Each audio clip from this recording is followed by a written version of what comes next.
In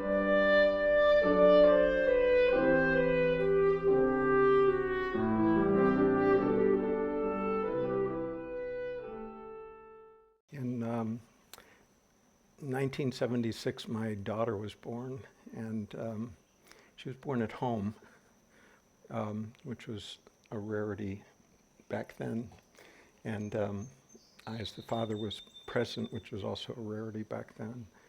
But one of the things I was first struck with is that immediately upon birth, there was clearly consciousness present. There's no doubt. And when she was born, there wasn't crying or screaming. It was just absolute wonder. Didn't know what any of it meant, but it was just all new and amazing, right?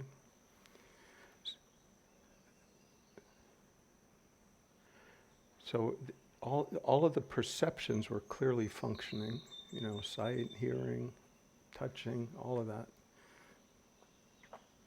But it wasn't being routed through our conceptual mind. There wasn't thought yet present, right? The thought in the form of words being formed in our mind.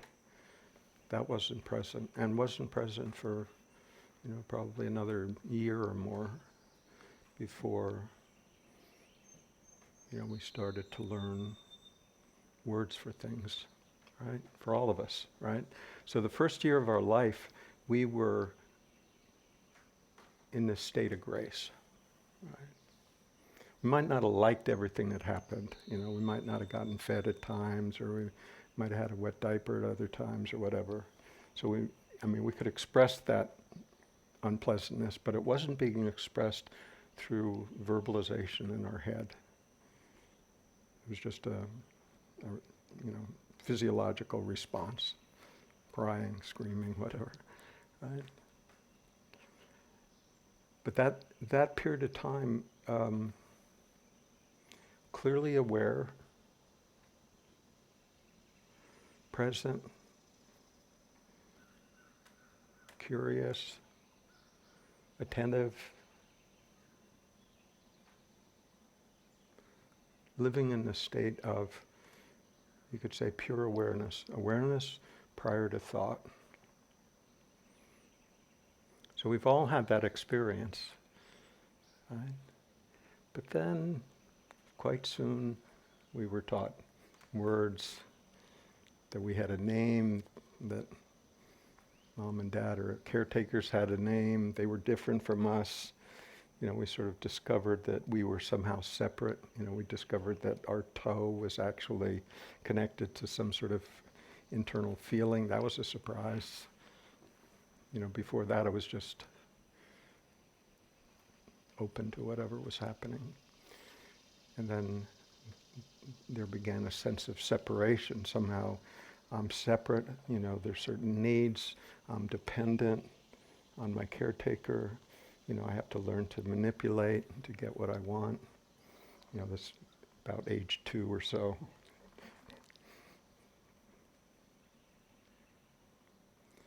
And then we learn things have names, they have labels, there are rules, what we can do, what we can't do.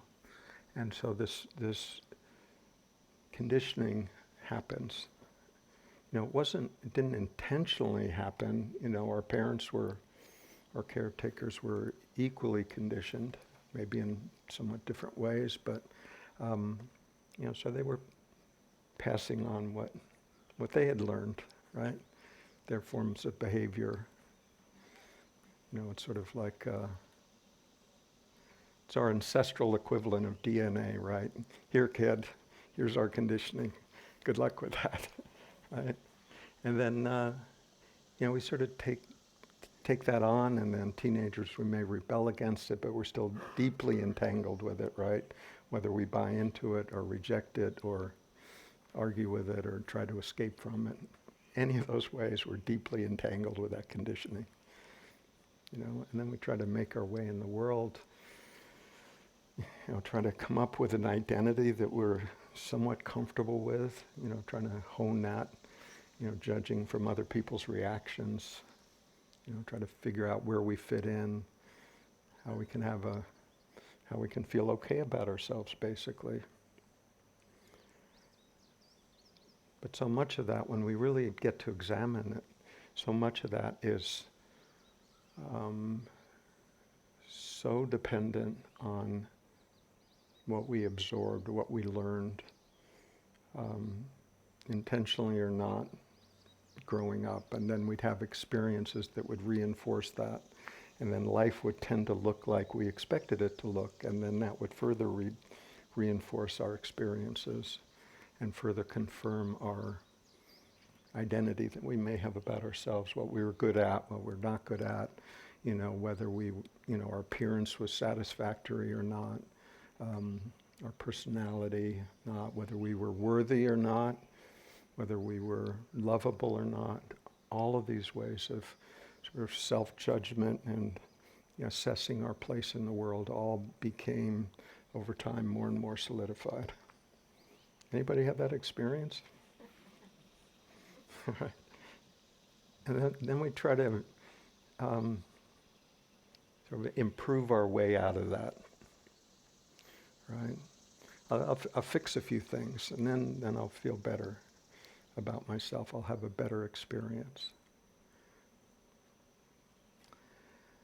But what we're still focused on is we're still focused on the conditioning, right? Improving the conditioning, learning new skills, learning how to interact with other people better, learning how to be more polite, more friendly, more skillful, more, we can do the same thing in our careers. We can, learn to become more valuable to society or to our employers. Right? These are all things that we can do, that we've all done. Right? But we can see that they're all focused on improving this sense of well-being, this personal sense of well-being, my place in the world, how I feel about myself day to day.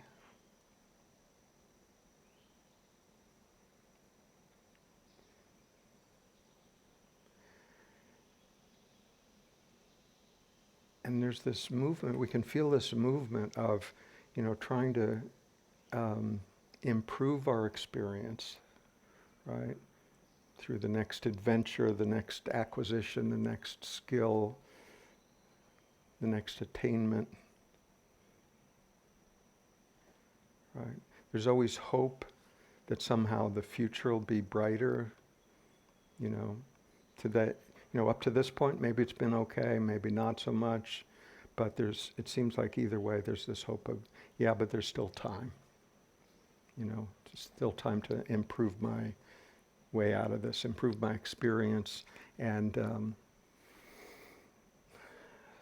sort of resolve this sense of feeling not quite at home in myself or in this world. And so we keep looking for ways to fulfill that sense somehow. Right? And the direction that we're looking is almost always that way. The next something that we're going to bring into our lives, the next relationship, the next promotion, the next acquisition, greater wealth, better health, whatever we imagine, at some point in the future. And that gives us motivation for that kind of seeking. I don't mean seeking in a spiritual sense, just seeking like what everybody does, whether it's for wealth or fame or power or all of those things. And then, we hear about spirituality and we think, I know. Yeah, enlightenment, that's the ticket right there. I've heard about that and that's what I'm going for. That'll solve it, right? And where do we continue to look? Outward. right? It's not here now, right? Couldn't be that.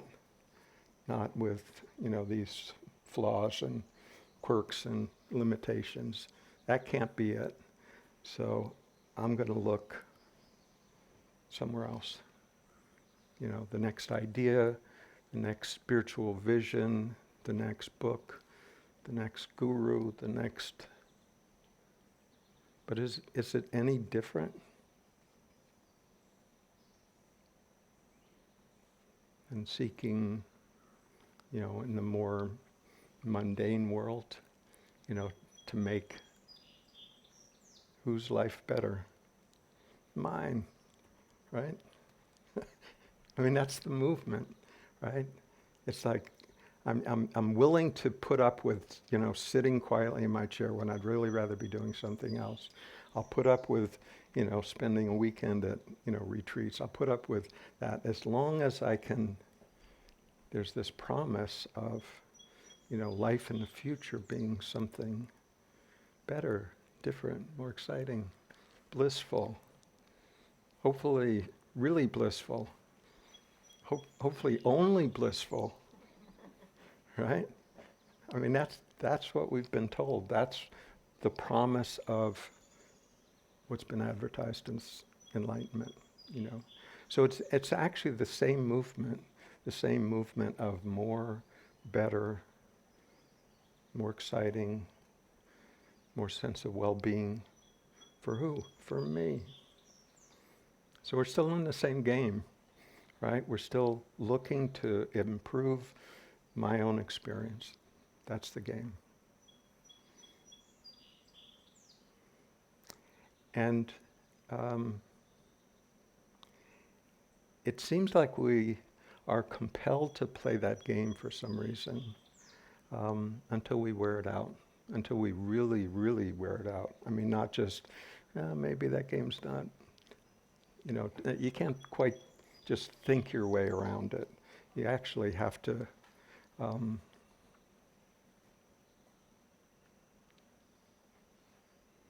lose.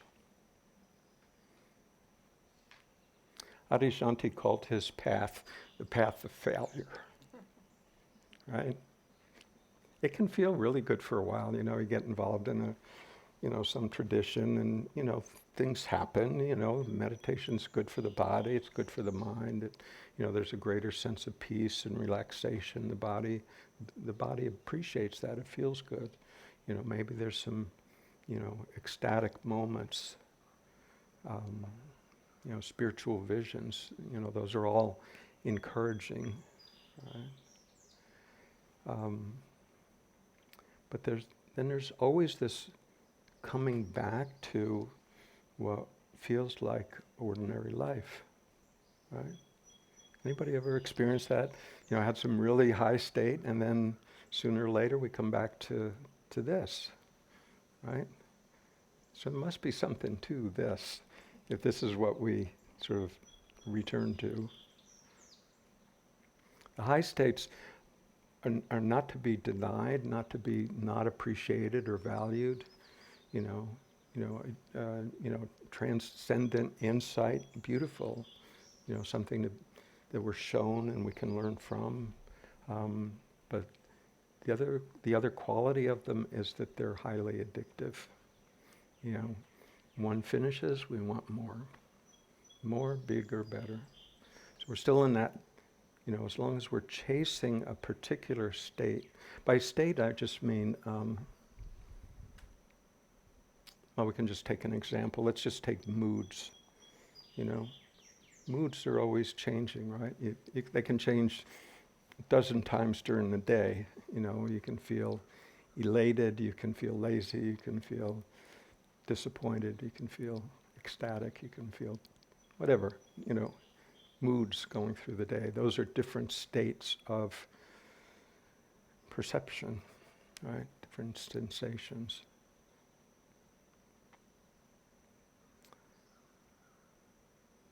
So if we're chasing a particular state, let's say eternal bliss, it will always be elusive because it is not the whole thing. It's a finite, it's an experience. All experiences come and go, even the really good ones. Fortunately, even the really bad ones too also. But we can, this is what, the Buddha said a long time ago that made big news, that, it is the nature of this life. One of the characteristics of it is impermanence. Everything's changing all the time. So is that a surprise to anybody, or is that, that is the nature of things, right? Things are always changing. It was, a lot of times it's presented as a negative thing, impermanence. Oh man, if things were only permanent, that'd be great. But if things were permanent, we'd all still be infants, or the oak tree would still be an acorn, or, you'd need, life depends on impermanence, that constant flux of change, or,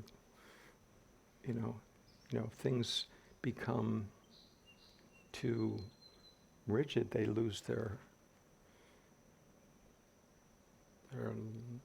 life force.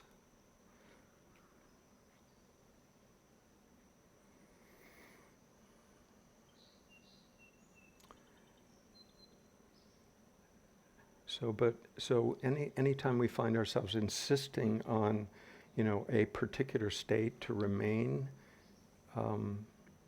as it is, then we should know that we're in opposition to life.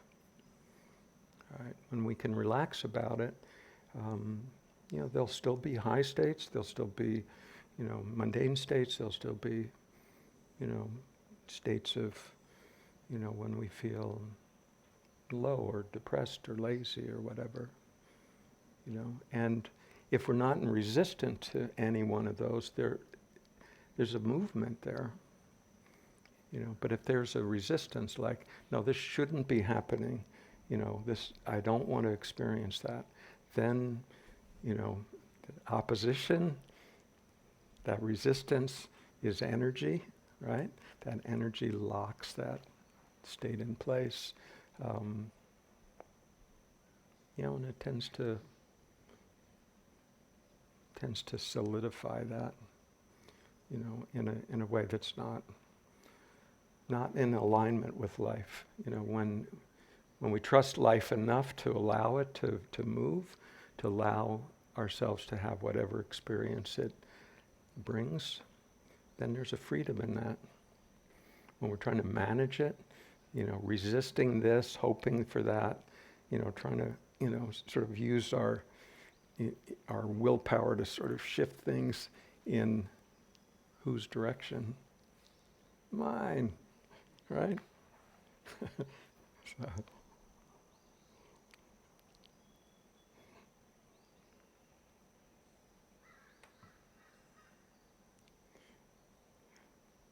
So we can just see this tendency of wanting things to, improve my personal state of well-being. And when that happens, it's wonderful. It feels good, right? There's no point in denying that, or, trying to intentionally suffer. There's no need to do that. That's not what we're talking about. Life provides a sufficient number of those opportunities just on its own. We don't have to go looking for them, right? Life's pretty good about that.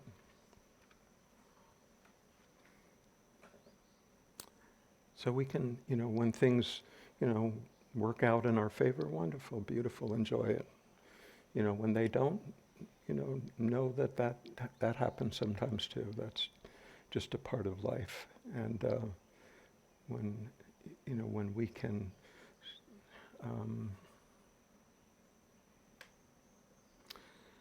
just relax some of our tendency to try to manage everything in our favor, life actually has more fluidity to it, and things don't always work out in our favor, but there's also some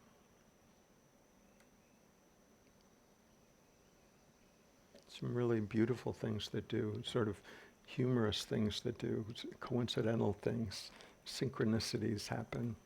Not all the time, but enough to, enjoy it, right? So this is just the instructive part here is just to notice this conditioning that we've all gotten a good dose of throughout our lifetime, and just see how that conditioning operates. Not to try to stop it or change it. What we can do is just notice it. That's what we can do. Just see it. Oh, there's that conditioning operating again. Stimulus A happened and response B happened here. Right? Just to see that. And it's just the noticing that has the power. Trying to change it is not actually our job. We don't have to try to do that. If we notice it and see it clearly and see that it's not actually functional, that's all that's needed. It will change by itself when we see that it's not actually true. And it's also not actually a skillful way of living. All right, so our job is really to see it, and to see it without judgment. That's the key thing. If we see that and judge it, then we're opposed to it, right? Two things going on in our head. One is the conditioned behavior, and the other is the opposition to it. At war, right? As long as we're opposed to it, we can pretty much guarantee it's going to stay in place. What releases is actually just seeing it clearly for what it is. There's that conditioning. It's familiar, been there. I see it having functioned. So by the way, we're not talking about all conditioning. There's lots of good conditioning too that we wouldn't want to discard, like being able to walk or talk or drive a car, or those kind of things. Play a sport, read, right? All that's things that we've learned in this lifetime, right? That most of which we've learned so well, we don't even need to think about it consciously. We don't need to route it through our mental thought process to be able to walk, right? I mean, you can walk from here to there without thinking, okay, right foot, now my left foot, no, heel first, a little more weight there. We're not thinking through it. We're able to just, gaze down the path and walk. We can do it and think about something else entirely. Didn't always used to be like that, right? There was a time in our life, all of our lives, where it required our full attention, absolute concentration, just to take a couple of steps across the room. All right? You could say the same with driving or any sport, any skill, right? There's a time when you first learn it. I mean, it takes all, you get the instructions and you're trying to apply the instruction, and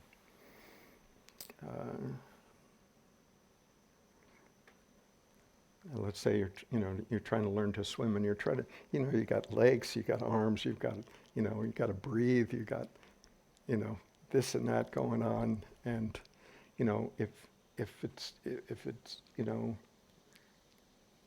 you're just learning, you've been told to do this with your legs, do this with your arms, and my gosh, it's confusing. And then, maybe a few years later, it just feels natural. You don't have to think about it. You can just sort of, be aware of the whole bodily experience and move. And then if something feels uncomfortable, you adjust that. But you can watch somebody, if they're still doing it out of their head, or playing music or skiing or any other, skill set, if they're still, routing things through their thinking mind, it looks quite different. Rather than just the awareness and the conditioning that's been fully incorporated into this body, mind, and the result flows. So when we start looking for what our deepest identity is, it's good to just acknowledge this conditioning, because you can spend an awful lot of time, well, you can spend the rest of your life, and most people do, trying to fix that, right? To improve yourself to the degree that you've reached some final state of fulfillment, right? Anybody not tried that? Try to think your way there, trying to, get all the circumstances of your life in the right, the right order. And 6 months later, things start to unravel here, and you go chase that, and it unravels over here. So we can just see, okay, this body-mind has been conditioned. Some of it, a lot of it is functional, great. Some of it, not so much. Some of it, causes me issues, Maybe I'm judgmental, maybe I get angry, maybe I'm shy, maybe I'm, impolite, maybe I don't relate well with others. Okay. That's fine to, sort of notice that. But the important thing isn't actually that conditioning. You're not going to improve that, as a linear path from here to unity with the divine.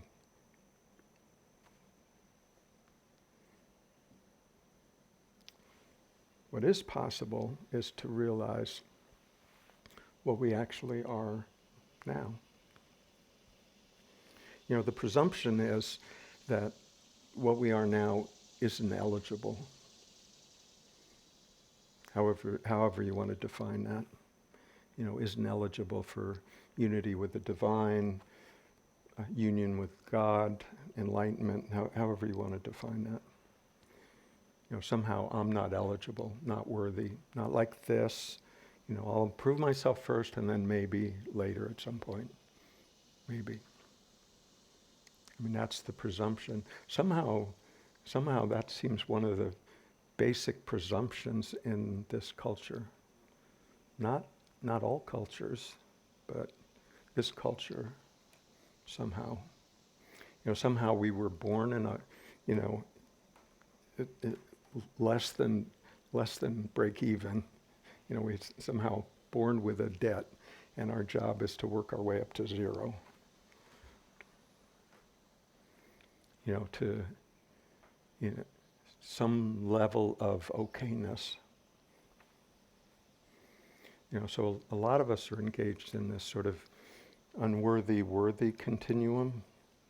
Like some days I feel unworthy, but if I do this, then I feel good. Then today I feel worthy.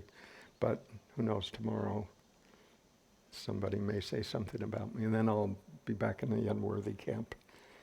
And most of us spend a lifetime doing that, or spend a great deal of energy sort of improving our credits to the point that we can feel, no, pretty much all the time I feel worthy. But we're still in the same game, right? Worthy or unworthy compared to what, right?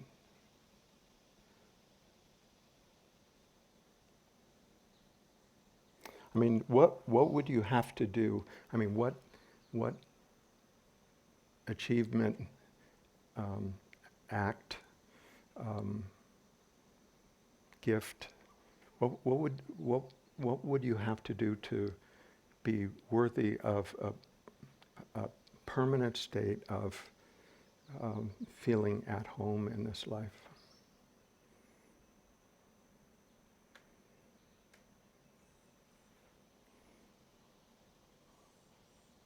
I mean, solve world's hunger, would that do it? I mean, you know,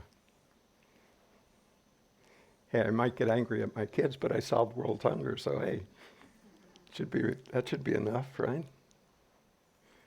So if we're trying to do it on that level, I mean, can you see that if there is, we can always find, a way to criticize ourselves or to praise ourselves. In the moment we praise ourselves, there can be that little voice that says, yeah, but, comes in. So if we're trying to resolve it at that level, what we do, what we think, how we act, I'm suggesting it won't be resolved on that level. Because you might act like a perfect saint today, but then there's tomorrow, and who knows? There's that sense of vulnerability will still be there. But that whole scheme depends on our belief that who we essentially are is the sum total of what we think, what we say, what we do. And on a conventional level, that's relatively true, right? But then the question arises, is there anything in us that's not subject to this conditioning, that's not dependent on resolving the conditioning, fixing it, improving it? Is there anything just completely outside of that sphere of, who we normally take ourselves to be?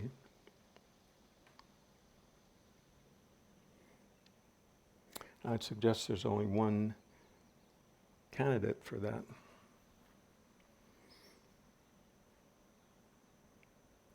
Everything in the world of form is conditioned in a certain way. Thoughts are, feelings are, trees are, rabbits are. I mean, they're all, these bodies are. Every form is beautiful and also finite. It's not like other forms, so it's not infinite. It has a specific form. So anything that is, all form is subject to, its conditions, its causes, its environment, its, what it's made of. And yet there's something that is not within that realm.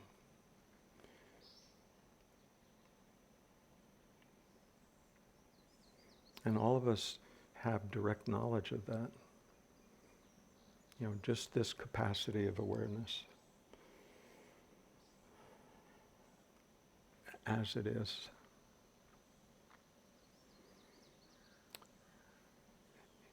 So this awareness, as I was saying about my daughter, is complete at birth.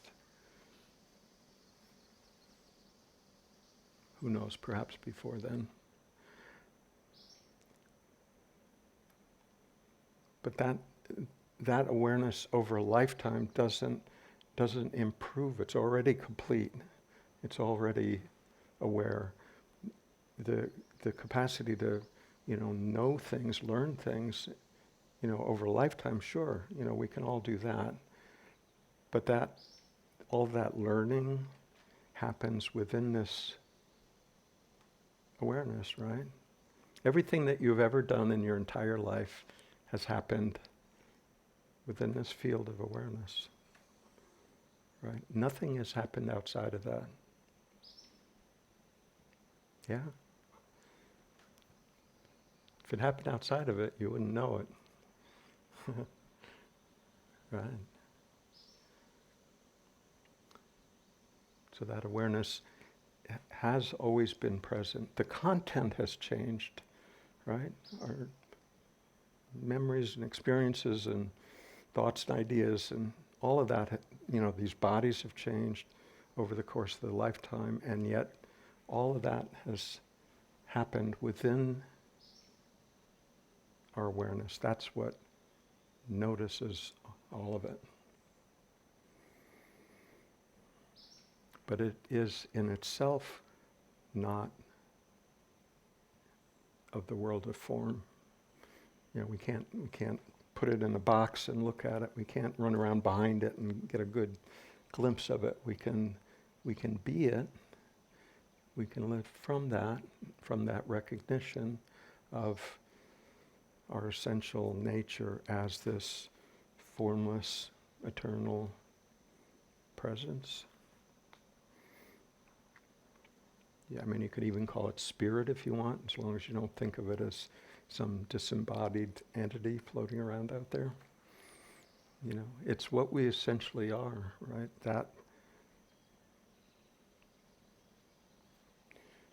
Just that sense of presence. So one of the doorways to that is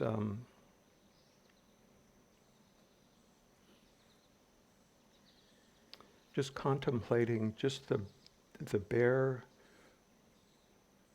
most basic way we can feel into our own existence. Just this simple sense of, simple and totally mysterious sense of I am, right? Just any words that follow I am are not as true as that sense of I am, right?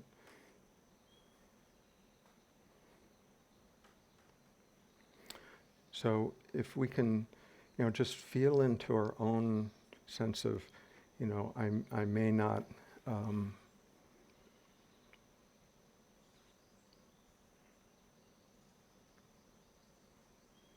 may not know what will happen tomorrow. I may not know what happens in death. I may not know, what how this body works. I may not remember everything. But there is a sense of the capacity to be in the present moment and aware of our own existence. There's lots of things I may not know. I may believe a lot of things, but in terms of what I actually know,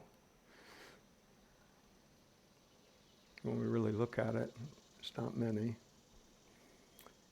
But the one undeniable thing that we can know and feel into is just this sense of I am, right? I am here, now. It's a sense of being alive in existence, right? So just staying with that simple contemplation, like I wonder what that is. Just two little words, I am, how hard could it be? But the question about I, we refer to it all the time, I do this, I think that. And yet when we try to pin it down exactly what that is, we find it really elusive. We can see the body, we can recognize our mind, our thoughts, remember history, storyline, all that's true.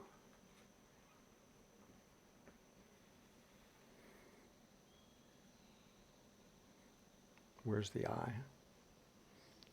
Right?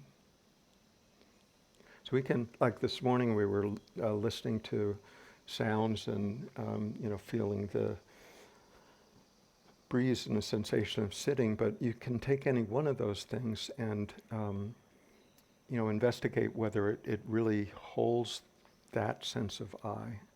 Like we can look around and see my body, see the trees, see the river, but we can close our eyes, all that disappears, and yet there's no question that there's still that sense of self there somewhere, right? We don't suddenly think, oh my gosh, where'd I go? I disappeared. you know. And we can, put our fingers in our ears and tune out the sounds. If you had COVID and lost your sense of taste and smell, you don't suddenly lose your sense of self, right? So there is a sense of self. There's something here that exists.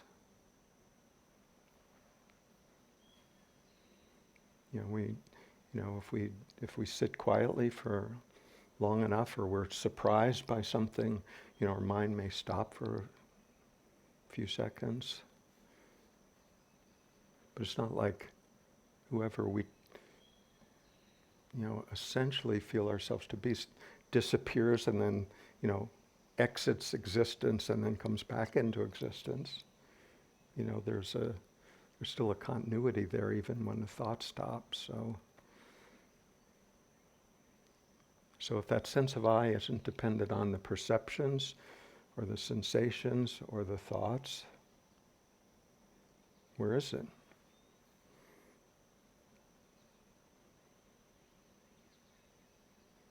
Good question, huh? And the other word in I am is am, beingness. Right? What is that? That sense of beingness, aliveness, existence.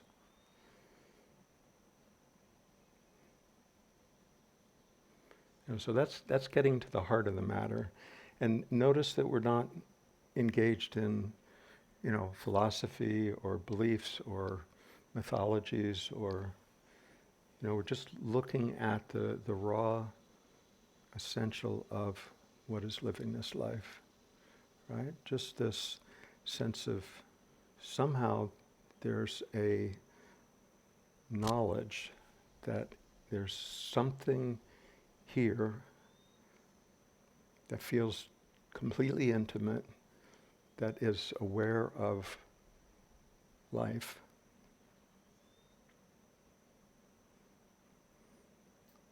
I mean, I suppose, we could imagine, life happening, trees growing and, animals running around and humans doing what they're doing without that ability that we have to sort of self-reflect on ourselves. To consider our experience. That seems to be uniquely human. Maybe a few animals have it to some degree, but it seems to be one of the uniquenesses of humans is to be able to reflect on oneself that way. We all do it to excess, right? Like, how am I doing today? Am I doing it right? Do they like me? So we can do it in that manner. But we can also use that same skill that was, came along probably sometime in our distant ancestral past. But we can use that same skill to reflect on, well, I wonder what it is that this life is about. Who's living it? What is this? That's just the marvel of that we somehow have the capacity to not only live life, but to know that we're living life and to be able to really investigate that. Until we discover who it is, what it is that's actually living this life, what are we doing? Are we not just simply living out of our conditioning, sort of seeking the next thing, trying to accumulate enough pleasures and memories that we feel okay about ourselves?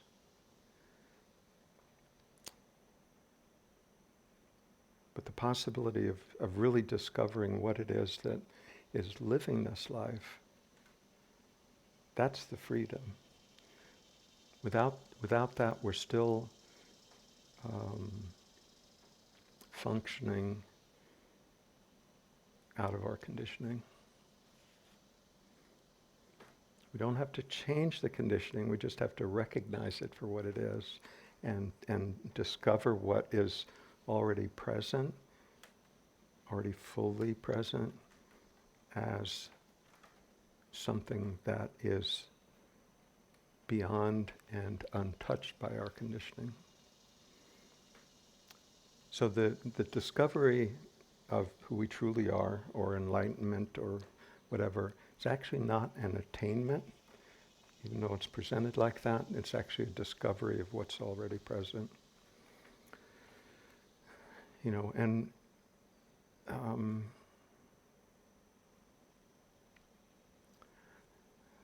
the reason that we can talk about it in this way is that the presumption of unworthiness versus worthiness, we can just see as conditioning. We don't have to resolve that. To fight that or try to resolve it by doing really worthy things, we're still trying to deal with it in a realm where it can't be resolved. And what we have the possibility to discover is that what we truly are is already free of that conditioning. It doesn't mean that, therefore, we're free to do any old silly thing. It doesn't mean that at all. It actually, for the first time, recognizes that this conditioning may still be there, but we're not governed by it. Not governed by it because we can see it, oh, there's the conditioning, without the need to resolve it. Just to see it for what it is. And over time it will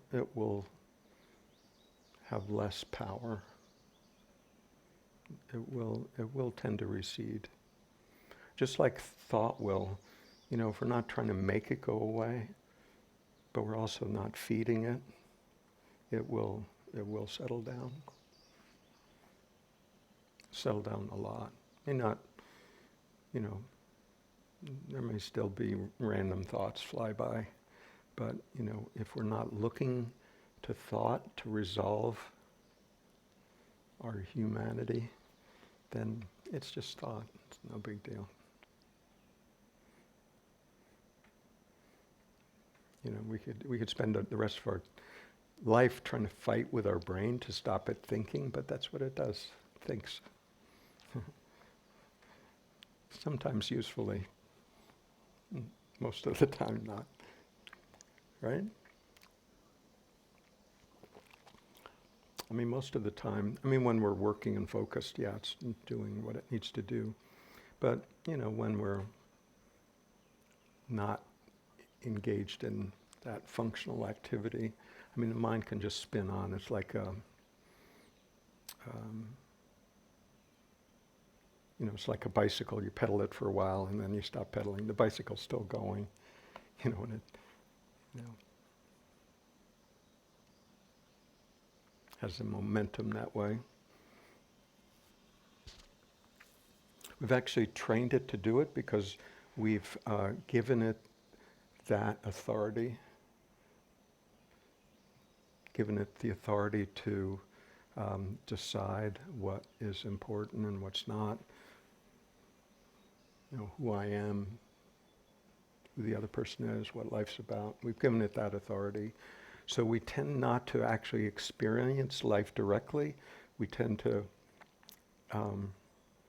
experience life through what our mind tells us about what we're experiencing. And that comes wholly out of our conditioning. So we tend, rather than approaching life as with a freshness, where we're available to respond also with freshness, we tend to see it through, our past, our patterning. And then life starts to look dull. We've already seen it. So it tends to look repetitive. It's not that at all.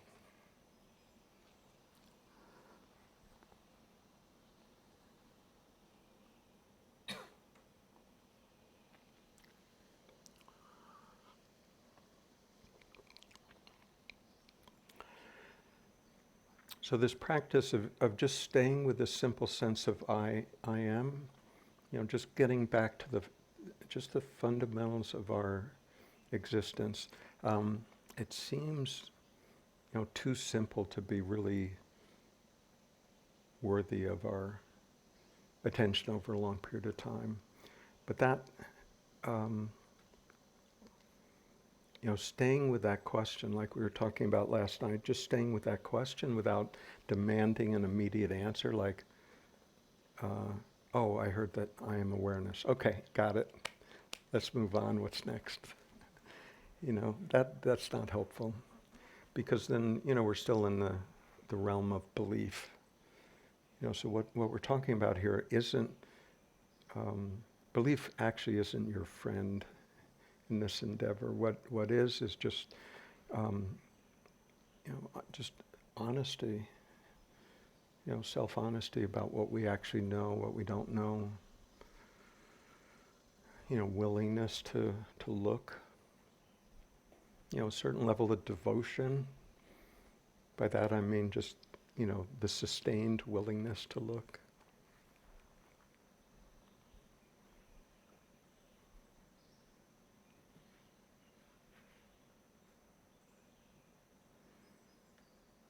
And just, developing the habit of staying observant to whatever's happening.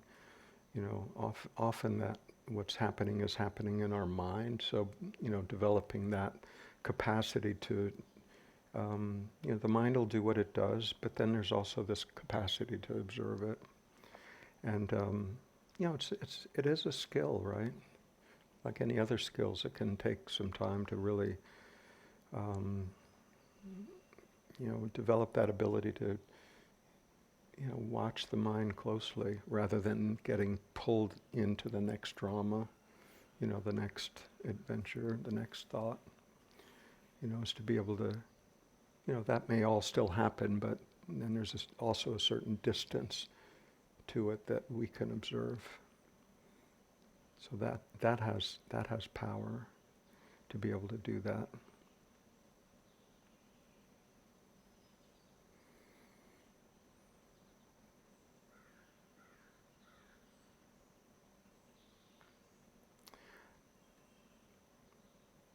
Ramana's famous instruction, I think we said that last night, is this inquiry, who am I?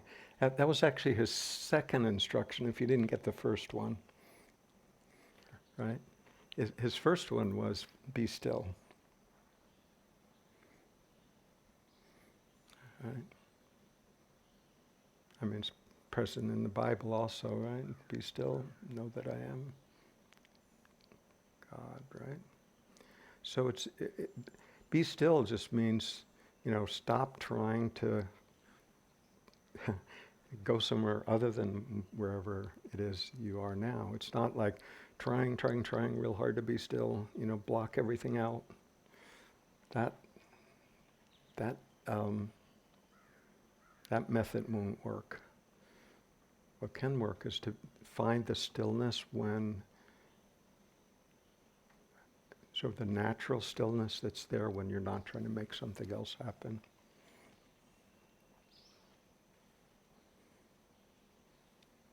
When we allow everything to be as it is, there is, at first it might be a little chaotic, but then we'll find that there's actually a stillness there.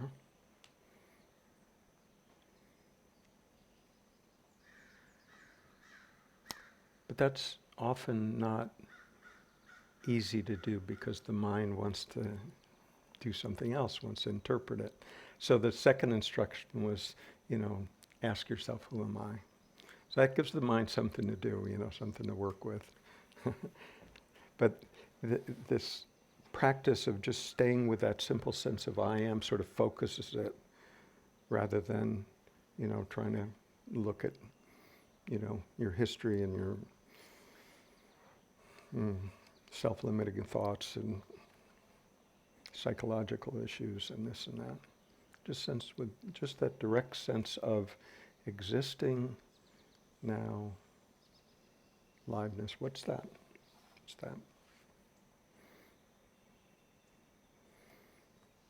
Okay, so one of the things that we can notice is that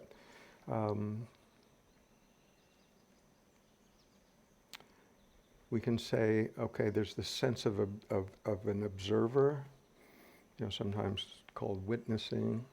There's a sense of observing. There's the act of observing, and then there's the object that's being observed, right? So observer, observing, observed.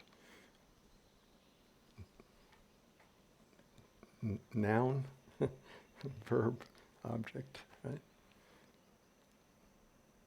I see a bird, the self, the act of noticing, and an object that's being noticed. Right. So what's actually happening is the observing. It's where the awareness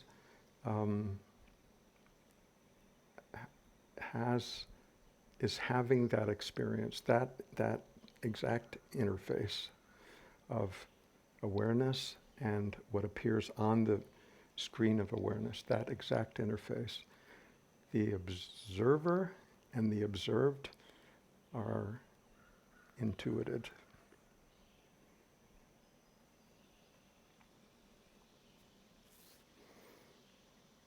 We presume the existence of them. But the actual direct experience is on that, or within that field of our awareness. That experience is present in that moment. That's the actuality of it. And then we presume that, well, there must be somebody observing it, and then we presume that there's some concrete reality beyond our perception. Those are both presumed.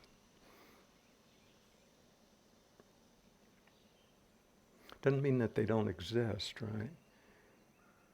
But they don't exist in the way that we normally think that they do, as solid, identifiable, external objects. Our only experience of them is within consciousness, where it all appears, only place. So that's the essential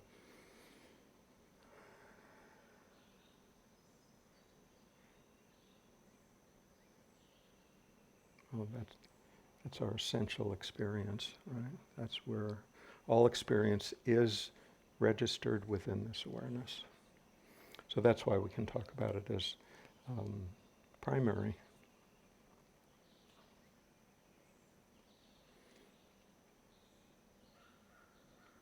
But it's not a thing, it's not a noun, it's actually a capacity.